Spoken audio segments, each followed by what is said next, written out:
और याद रखो, आप भी लोग पीराना मजाज रखते हैं, आप तो यही समझते हैं कि पीर वही होगा जो आएगा, तवीज़ भी देगा, धागा भी देगा, पैसे बटोरेगा और चला जाएगा। ना, मेरे यहाँ ये नहीं है निज़ाम। ठीक है, मैं 400 साल से मेरे खानदान इमाम बरी सरकार का सजादा है। ठीक है, वरना मैं कल भी तूर साहब से कह रहा था, मुझे क्या, मैं इस्लामाबाद बैठा रहा हूँ। ठीक है, हमें तो दरबार छोड़ने का भी हुक्म है।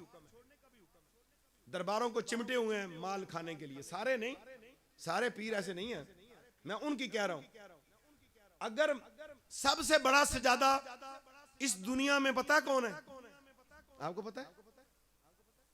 सबसे बड़ा सजादा, सबसे बड़ा नायब जो था इस दुनिया में, इस दुनिया के अंदर सबसे बड़ी उस जमाने की हस्ती वो थी सैयदना हुसैन बिन अली की।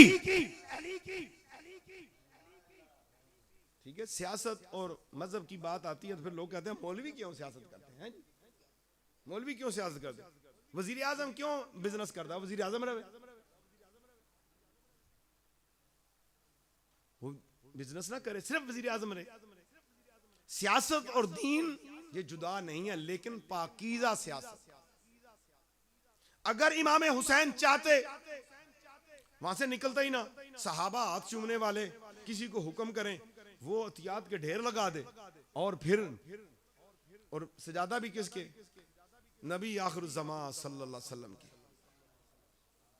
और इतनी अजमत और शान और इतनी फजीलतें हदीस मुबारक में मिलती हैं, और जिनकी मोहब्बत को कुरान ने वाजिब किया है। कुल्ला असलकुम अलैहि अजरन इल्लल मवद्दता फिल कुर्बा। वो हुसैन जिसकी मोहब्बत को कुरान वाजिब कह रहा है, वो हसन जिसकी मोहब्बत को कुरान वाजिब कह रहा है, वो अली जिसकी मोहब्बत को कुरान वाजिब कह रहा है, वो फातिमा जिसकी मोहब्बत को कुरान वाजिब कह रहा है। इल्लल मवद्दता फिल कुर्बा।